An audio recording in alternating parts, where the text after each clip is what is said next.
Hello students, myself Muskan Sharma and welcome you all to the Udit pharmacy.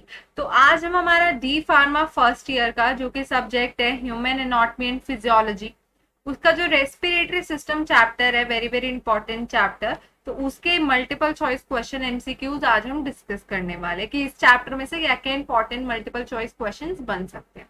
तो अगर आपने अभी तक चैनल को सब्सक्राइब नहीं किया तो पहले जाके चैनल को सब्सक्राइब करें, वीडियो को जरूर लाइक करें। आप हमें टेलीग्राम पे भी ज्वाइन कर सकते हैं, फेसबुक पे भी फॉलो कर सकते हैं, इंस्टाग्राम पे भी फॉलो कर सकते हैं, ट्विटर पे हैं, वहां भी आप हमें फॉलो कर सकते हैं। सो स्टार्ट करते हैं आज की वीडियो। सबसे पहला क्वेश्चन हमारे पास क्या है, टाइप्स ऑफ रेस्पिरेशन। हमसे पूछे कितनी तरह की रेस्पिरेशन होती है। इंटरनल एक्सटर्नल होती है, पल्मोनरी सिस्टमिक होती है, डायरेक्ट इनडायरेक्ट होती है, इनमें से कोई भी नहीं होती है। तो रेस्पिरेशन की बात करें तो हमारे पास दो तरह की आ जाती है, एक होती है इंटरनल रेस्पिरेशन और दूसरी हमारे पास होती है एक्सटर्नल रेस्पिरेशन। एक्सटर्नल रेस्पिरेशन कौन सी होगी, जो हमारे एटमॉस्फेयर से हमने सांस लिया, हमने क्या करा, इनहेल करा, ठीक है, इनहेल किया और वो कहाँ जाएगा, लंग्स में जाएगा, लंग्स में भी कहाँ जाएगा, एल्विलाई में जाएगा, ठीक है, और एल्विलाई से भी कहाँ जाएगा, हमारे ब्लड में, ब्लड कैपिलरीज में एब्जॉर्ब हो जाएगा, ठीक है। इंटरनल की बात करें तो वही जो हमारा ब्लड है हमारे टिश्यूज तक लेके जाएगा, ठीक है, तो उसे बोला जाता है, और ब्लड और टिश्यू के बीच में जो हमारी बॉडी के ऑर्गन्स में जहां जहां जरूरत है वहां एक्सचेंज होगा, तो उसे बोला जाता है इंटरनल रेस्पिरेशन। तो दो तरह की होगी, एक एक्सटर्नल जिसमें हमारे लंग्स इन्वॉल्व है, एल्विलाई इन्वॉल्व है, और इंटरनल हमारी कौन सी होगी, जो हमारे ब्लड और ऑर्गन्स या बॉडी के जो सेल्स टिश्यूज है उनके बीच में होगी, तो उसे बोला जाता है इंटरनल रेस्पिरेशन। तो हमारा करेक्ट ऑप्शन क्या हो गया, ऑप्शन ए। जो पल्मनरी और सिस्टेमिक है हमारी सर्कुलेशन होती है, हमारे हार्ट से रिलेटेड होती है। पल्मनरी जो हमारे लंग्स और हार्ट के बीच में एक्सचेंज होता है, और सिस्टमिक हो गया जो हमारा जो हार्ट है वो पूरी बॉडी में पंप कर रहा है, पूरे सिस्टम में पंप कर रहा है। तो ये भी इनकरेक्ट है, ये भी इनकरेक्ट है, ये भी इनकरेक्ट है। करेक्ट क्या है हमारा, ऑप्शन ए। नेक्स्ट क्वेश्चन की तरफ चलते हैं, क्या लिखा है, how many main respiratory muscles are there. वैसे तो बहुत सारे हमारे मसल्स होते हैं बॉडी में, एडिशनल मसल्स भी होते हैं और कुछ हमारे प्राइमरी मसल्स भी होते हैं, तो उनमें पूछा कि जो मेन रेस्पिरेटरी मसल्स हैं वो कौन से हैं हमारे, ठीक है, कितने तरह के, एक है, दो है, तीन है, चार है। तो मेन जो हमारे पास दो रेस्पिरेटरी मसल्स होते हैं, एक तो हमारा डायाफ्राम, एक हमारा होता है डायाफ्राम, और दूसरा होता है हमारा internal costal, external costal muscle, external intercostal muscle, external intercostal muscle, ये हमारे दो रेस्पिरेटरी मसल्स होते हैं, ठीक है। डायफ्राम का हमें पता ही है कि जो हमारी थोरेसिक कैविटी है जो बॉडी की, उसको एब्डोमिनल से डिवाइड करके रखता है वो मसल, तो इसी की कंट्रैक्शन रिलैक्सेशन से हम इंस्पायर और एक्सपायर करते हैं एयर। एक्सटर्नल इंटरकोस्टल मसल्स की बात करें तो जो हमारी रिब्स हैं उसके बाहर एक्सटर्नल सरफेस पे जो इंटरकोस्टल मसल्स है वो भी हमारे इंस्पायर एक्सपायर करने में, रिब केज को मूव करने में हेल्प करते हैं। तो दो मेन हमारे रेस्पिरेटरी मसल्स होते हैं जिसको बोला जाता है डायफ्राम और बोला जाता है एक्सटर्नल इंटरकोस्टल मसल। सो हमारा करेक्ट ऑप्शन क्या हो गया, ऑप्शन बी। नेक्स्ट क्वेश्चन हमारा क्या है, which is known as voice box. हमसे पूछा कि वॉइस बॉक्स किसको बोला जाता है। ऑप्शन में गिवन है larynx, pharynx, epiglottis, none of the above.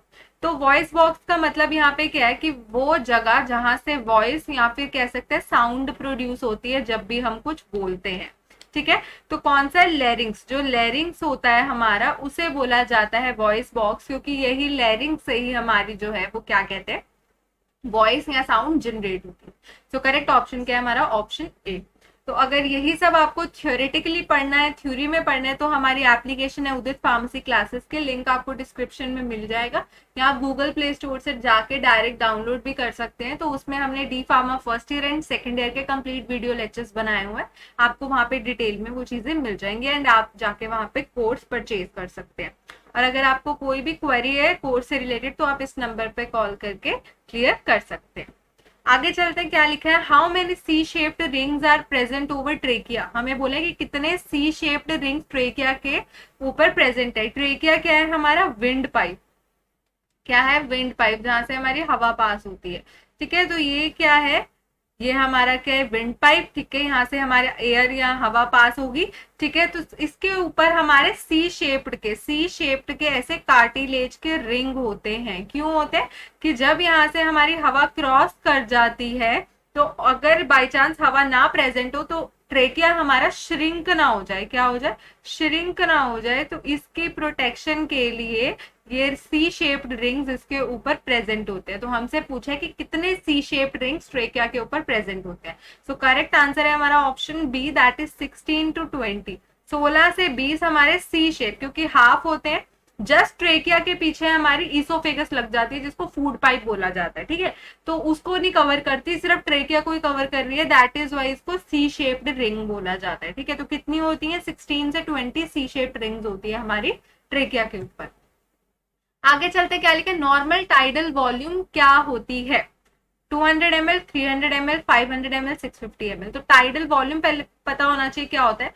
Normally normal level पे हम कितना इंस्पायर करते हैं, कितना एयर को अंदर लेते हैं और कितना हम निकालते हैं, एक्सपायर कर रहे हैं, ठीक है। तो नॉर्मल एक इंडिविजुअल, ना उसे सांस चढ़ा हो, ना वो फोर्सफुल कर रहा हो, ऐसा नहीं, नॉर्मली हम कितना इंस्पायर एक्सपायर कर रहे हैं उसे बोला जाता है टाइडल वॉल्यूम। कैलकुलेट करने के लिए इसका फॉर्मूला होता है कि 7 ml, वैसे जो 7 है उसको जितना भी पर्सन का वेट है, जैसे अगर फॉर सपोज पर्सन 70 kg का है तो उसकी कितनी बन जाएगी, 490 ml हमारी क्या बन जाएगी, टाइडल वॉल्यूम बन जाएगी। और अप्रोक्सीमेटली हमारी कितनी होती है, 500 ml के इक्वल होती है एक एडल्ट में, नॉर्मल एडल्ट में कितनी होती है, 500 ml के। तो वही 70, अगर कुछ 7 को हम मल्टीप्लाई करें वेट से तो हमें एवरेज अराउंड मिल जाता है, ठीक है। सो अब correct answer is option C, 500 ml हमारा एक सेट क्राइटेरिया है। जैसे हमारे बीपी का है 120/80, बट कहते हैं 122 भी मिल जाए या 85 भी मिल जाए तो कह देते हैं कि चलो कोई नहीं, नॉर्मल है आपका बीपी, ठीक है, क्योंकि थोड़ी बहुत ऑल्टरेशन आ जाती है। तो वैसे ही टाइडल वॉल्यूम का एक एवरेज सेट 500 ml है। कैलकुलेट करने को बोले तो 7 को आप पर्सन के वेट से मल्टीप्लाई करके कैलकुलेट कर सकते हैं। आगे चलते हैं, क्या बोले, difficulty in respiration is known as, अगर किसी पर्सन को सांस लेने में डिफिकल्टी हो रही है, दिक्कत हो रही है, तो उसे क्या बोला जाता है, डिज्निया, एपनिया, हाइपोक्सिया, इनमें से कुछ भी नहीं।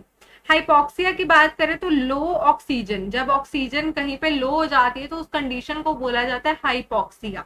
एपनिया होता है बिल्कुल सिसेशन हो गई, सिसेशन ऑफ ब्रीदिंग, मतलब बिल्कुल ही सांस रुक गई है, एक भी सांस नहीं आ रही, तो उस कंडीशन को बोला जाता है एपनिया। और डिस्निया होता है हमारा डिफिकल्टी इन रेस्पिरेशन, किसी को भी सांस लेने में दिक्कत हो रही है तो उसे बोला जाता है डिस्निया हो रहा है उस पर्सन को। सो करेक्ट आंसर क्या है हमारा, ऑप्शन ए।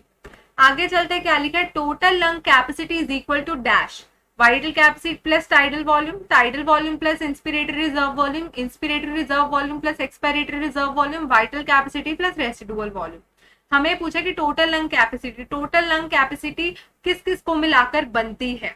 तो करेक्ट ऑप्शन क्या है हमारा, ऑप्शन डी। वाइटल कैपेसिटी होता है कितना फोर्सफुल हम इंस्पायर कर सकते हैं और कितना फोर्सफुल हम एक्सपायर कर सकते हैं। दोनों कंडीशन में हमारा क्या आ जाएगा, फोर्सफुल इंस्पायरेशन और एक्सपायरेशन को बोला जाता है वाइटल कैपेसिटी। और रेसिडुअल वॉल्यूम की बात करें कि कितना हमारे लंग्स में रिमेनिंग रह जाता है फोर्सफुली, जब हमने सांस छोड़ा तो कितना लंग्स में रिमेनिंग हमारे एयर रह जाता है, जो कि हमारे एल्वेलाई को श्रिंक नहीं होने देता। तो vital capacity plus residual volume मिला के बनती है हमारी क्या, vital capacity plus residual volume मिला के बनती है हमारी टोटल लंग की कैपेसिटी, ठीक है। आगे चलते हैं, नेक्स्ट क्वेश्चन में क्या लिखा है, which has higher affinity towards haemoglobin. पूछा है कि हीमोग्लोबिन के टुवर्ड्स किसकी हायर एफिनिटी होती है, कार्बन डाइऑक्साइड की, ऑक्सीजन की, कार्बन मोनोऑक्साइड की, कि इसमें से किसी की भी नहीं।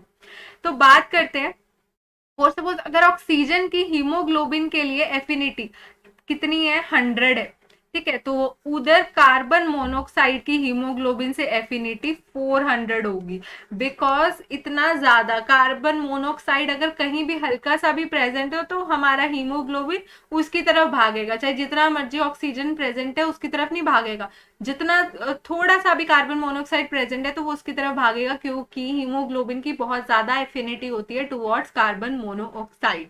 तो अब correct answer is CO, oxygen भी नहीं है, कार्बन डाइऑक्साइड भी नहीं है, carbon monoxide. Okay, so C is our correct answer. Next question की तरफ चलते हैं, क्या लिखा है, site of gas exchange is, and the options are alveoli, bronchi, trachea, bronchioles. हमसे पूछा कि साइट, जगह कौन सी है जहां पे गैस एक्सचेंज होती है। तो जैसे ये हमारा लंग है, ये हमारा ट्रेकिया है, यहाँ से हमारे ब्रोंक्यूल्स आ रहे हैं, तो ये जो ब्रोंक्योल्स हैं इनके एंड पे हमारे सैक लाइक स्ट्रक्चर होते हैं, ठीक है, सैक लाइक स्ट्रक्चर्स होते हैं जिनको बोला जाता है क्या, एल्वेलाई, जिन्हें बोला जाता है एल्वेलाई। और यही एल्वेलाई हमारे रिस्पॉन्सिबल होते हैं किसके लिए, गैसियस एक्सचेंज के लिए। किसके लिए रिस्पॉन्सिबल होते हैं, गैसियस एक्सचेंज के लिए। मतलब जो भी हम एयर इनहेल करेंगे, ठीक है, जो भी हम एयर क्या करेंगे, इनहेल करेंगे, ऑक्सीजन हमने अंदर ली और कार्बन डाइऑक्साइड हमारी बाहर जाएगी, तो ये जो एक्सचेंज होगा कैसे अंदर बाहर जाएगी, तो ये सारा एल्वेलाई हैंडल करते हैं। तो अब correct answer is alveoli, option A. Next question की तरफ चलते हैं, क्या लिखा है, pharynx is divided into how many सब टाइप्स, 2, 3, 6, 4। हमें बोला कि जो फेरिंग्स है वो कितनी सब टाइप में डिवाइड होता है। तो बात करते हैं जो फेरिंग्स है, फेरिंग्स हमारा 3 में डिवाइड होता है। सबसे पहले आता है हमारा नेजोफेरिंग्स, नेजोफेरिंग्स, दूसरा होता है हमारा ओरोफेरिंग्स, और तीसरा होता है हमारा लेरिंजोफेरिंग्स, लेरिंजोफेरिंग्स, ठीक है।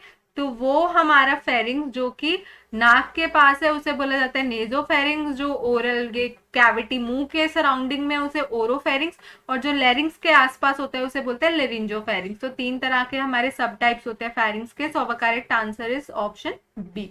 Okay, so this is all about today's video. Hope आपको अच्छे से समझ आ गया हो। अगर आपको कोई भी डाउट है तो आप नीचे कमेंट करके पूछ सकते हैं। और आप अभी तक आपने इजी नर्सिंग लेक्चर्स को जाके सब्सक्राइब नहीं किया, लिंक डिस्क्रिप्शन में होगा, जाके जल्दी से सब्सक्राइब करें। Thank you.